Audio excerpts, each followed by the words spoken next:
my emotional connection to it is certainly different than a fan's connection because we were so intimately involved with helping get it on television. But in a way it is similar because of the very nature of the way we got the materials. When we first started working on the show, the internet was in its infancy. There wasn't so much as a single fan site or a place where you could find a fan dub or any of the manga online. So we didn't really know exactly what was going to happen to our characters as they were happening. So as Vegeta powers up, that was like a big moment for me in the booth, as well as for, when fans got to that point, that was an exciting thing for them. I know Sean even went through stages when Goku would be injured. It would be damaging to his my pocketbook. Because I would call my dad and ask him for money. I'd say, Goku's sick and in the tank. I have no lines. Can I borrow money for gas? Like, it was one of those things where it affects your life in that way. And so all those big moments that fans appreciate, we definitely appreciate. We definitely appreciate it. Because when you're screaming like that for hours and hours, you don't have a choice but to really deeply connect with a character like that because you're throwing your soul into that character. Oh yeah, it is absolutely, you feel like you're gonna vibrate apart in the booth. Has Dragon Ball Z given me superpowers over the years? Well, I mean, the answer is yes. See?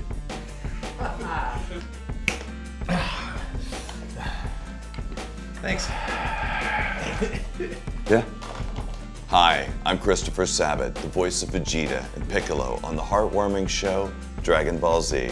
I'm Sean Schemmel, I'm the voice of Goku and King Kai on the also heartwarming show Dragon Ball Z. All right, Reddit. Ask us anything.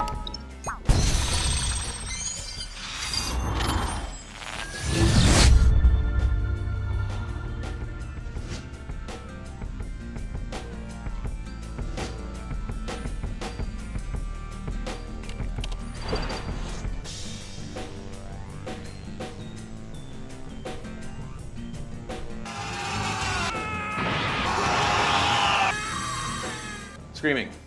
Yeah, screaming is by far the hardest part of the job. Like, it's the part that we dread the most, although it's probably the most badass part of the series, so it's something we feel like we can't cheat on. Yeah. The other hard thing about this job is the fact that the most exciting stuff we work on is always the stuff that we're doing right now, and it's always stuff we cannot talk about. Like, we can't. By the time we're even allowed to announce that we're on it, it's usually several months or sometimes even a year has passed before we're actually allowed to tell anyone what we did on something rather than what we're doing. My girlfriend woke me up and said, there's gonna be a new series, and I said, I don't believe you. Then I got a text from Derek Robertson, who's a well-known comic book artist, and he sent me a link. He goes, is this good news for you? I was half asleep, and I think I double-checked the link to make sure it was legit, and then I went, oh shit, and then I went back to bed. Only because, not because I'm not excited about a new series, but because to me I was just thinking, oh shit, 10 more years of screaming. I want to believe that, yeah, I got blown up a lot. I got a lot of text messages right at that moment. I got a lot of notifications came in right then. It was pretty late too. It was like really, really late. And I only happened to be up to get some of the notifications because my daughter had woken up in the middle of the night because she was sick. And I wasn't 100% sure whether to believe it or not. I had to wait a few hours before I could call Justin Cook, the producer, to find out if this was even true or not. Yeah. You see Vegeta softening, making friends, being a little nicer, not being a total evil bastard, and Piccolo does the same thing. Goku's just pretty much, hey, it's me, Goku, the whole time. The core of what Dragon Ball Z is about has to do with Vegeta and Goku's relationship. So they've grown infinitely. As you'll see in the new movie, and as you saw in Battle of Gods, Vegeta is becoming more humbled, and Goku is becoming more fierce. I wonder if we'll see character development to that effect. Or if it's Vegeta saying like, have mercy on him. Goku's like, no. No, yeah, will they ever flip-flop? No, I'm gonna kill him. I'm gonna kill them all. No, don't kill him, just like send him home.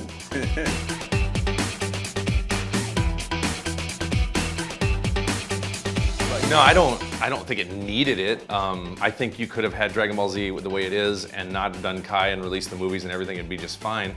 I do happen to like Kai more only because I am a little bit of a purist and I like the idea of it matching the manga entirely. But there's a lot of aspects of Z that are very nostalgic to a lot of people, and there's a lot of the filler material. Like for example, I happen to love the driving episode parts, and there are other parts on Snake Way which are not in the manga that I really enjoyed, some side quests, so to speak, if you want to call them, that I really enjoy, that I did not realize were not a part of the manga.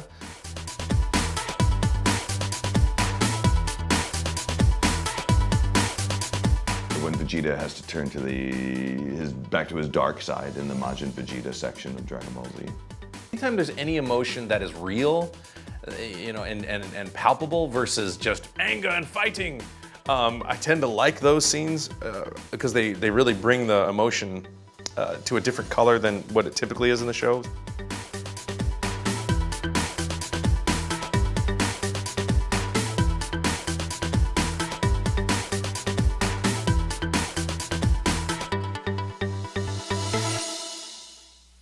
It was my idea.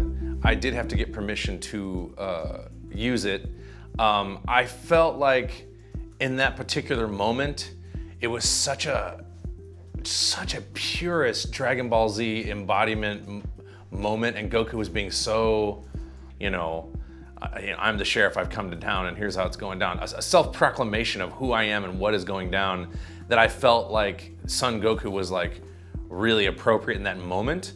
I don't know, because I felt like that moment was special, I can't see that happening in Super too often unless there was a similar moment, or unless the writers for Dragon Ball at Funimation, the script adapters, felt it was so, or if Chris said it was so. Keep in mind, I had to get permission. Like, it was my idea, but I had to ask. Actually, they had to call Justin Cook and ask him if it was okay.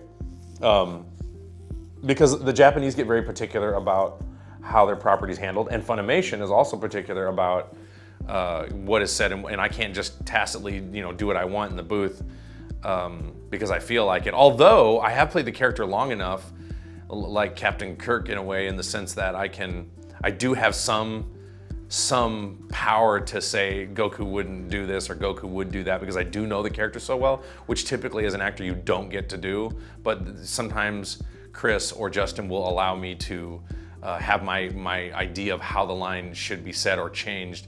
And it's very rare. It happens, every so often, but every once in a while they'll allow that.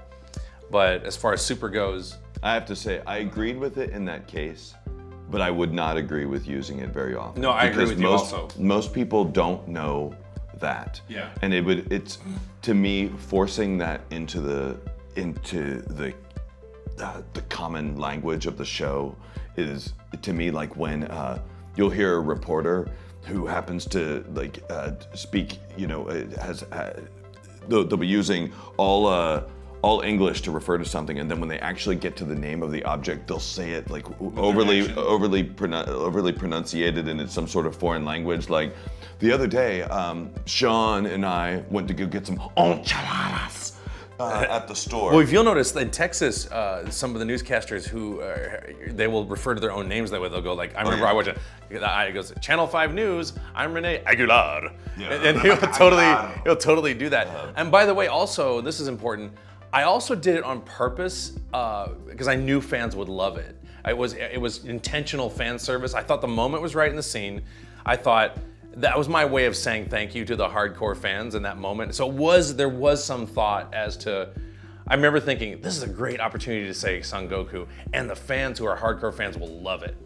So that was also the idea. But yeah, I agree with Chris 99.9% here in that regard, that we'll use it when it's most appropriate, but we're not going to throw it in there just because it's going to make a handful of people happy, but confuse a lot of people. Yeah, we're not going to be looking for opportunities for it. It'll be one of those things that we might be recording a scene, and it will come to me, but it wouldn't be like, hey, let's make sure we look for opportunities to use Son Goku. No, that wouldn't. In Dragon Ball Super, if we get to work on that, I actually am thinking about changing it to something kind of snappier, like I am Sam Goku. Or Sam Goku. I am Sam Goku, used car salesman. Get your best deals with Sam Goku. Used car sales.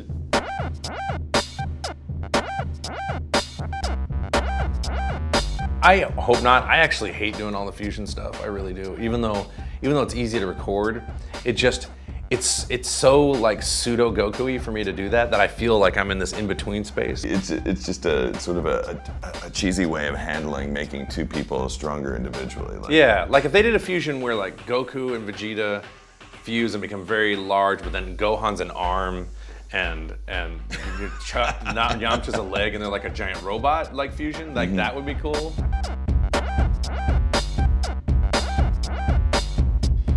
Weirdest thing I've ever been asked to sign was a baby's butt, and I did not sign it.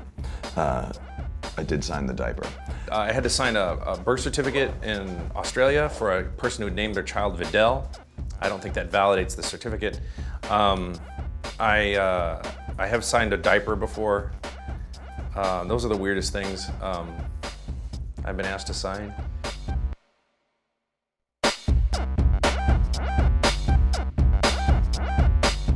I don't feel like we compete, like voice acting wise, I think we compete to be like, who can be funnier sometimes. Oh yeah, there's like, that. But I never feel like a angry rivalry toward Chris in terms of competition like Goku and Vegeta do. I mean, he has taken to texting me in the voice of Vegeta, which that is true. I was worried about his mental health for a little bit because I would get like, he goes, "What floor are you on?" And I'm like, "I'm on the 21st floor." And he goes, "I'm on the 19th floor. You've bested me again, Kakarot." Like when we get our hotel rooms, I'll get these texts in Vegeta's voice. And I feel like... I just find it funny. Like after all these years of doing it, like for the first time, I'm actually thinking the way people assume we think of it. Yeah. The short version is that during one of Sean's recording sessions for Dragon Ball Z Kai, I sent some people with a key to his hotel room to wreak havoc on it and make some changes to it, and then called Sean in the next day, knowing full well that he would find all of these things and be really mystified by them, to find out what it was. And one of the things that these guys did was put a kazoo in a pair of pants that were on the floor in his room. So the first thing Sean does when he comes to my studio the next day, as I'm flipping he goes, "Dude, you are not gonna believe what happened." "What?" "Someone snuck into my room and put a kazoo in my pants." I think it would be interesting to have through some bonk on the head or magic Goku's natural goodness that he got from when he got hit on the head to be removed so that he becomes an evil Saiyan and has to learn to be good, and Vegeta has to be the person to show him that. Mine's very simple actually. I don't care what news stories they have. I just want to see some more female Saiyans. I want to see some female Super Saiyans in a major way. That'd be interesting. They didn't start having a lot more babies or something, but I gotta see some female fighters. We have so many great projects we're working on, it's hard to ask for more. But now it appears with these movies and other things that I may be working on Dragon Ball for the next 20 years and I won't have time for anything else still. I thought it would be over. But just like a Dragon Ball Z episode, Dragon Ball is standing there covered in dirt and it's heavy breathing. It's not dead yet. Nope. Thank you, Reddit, for asking me Sean, anything. They know you're not typing right now. Come on. All right, thank you very much. That was fun. I felt it. I actually feel honored. Reddit's kind of a thing. Yeah, it's a huge thing. It's a huge thing. This will be the second time you'll be on the front page of Reddit. On front page of Reddit, hopefully. I was on the second page of Reddit once, and I want to make the first page. So oh man, that'll be impressive. Thank you so much for all the amazing questions, and we look forward to answering them again at some other Reddit future.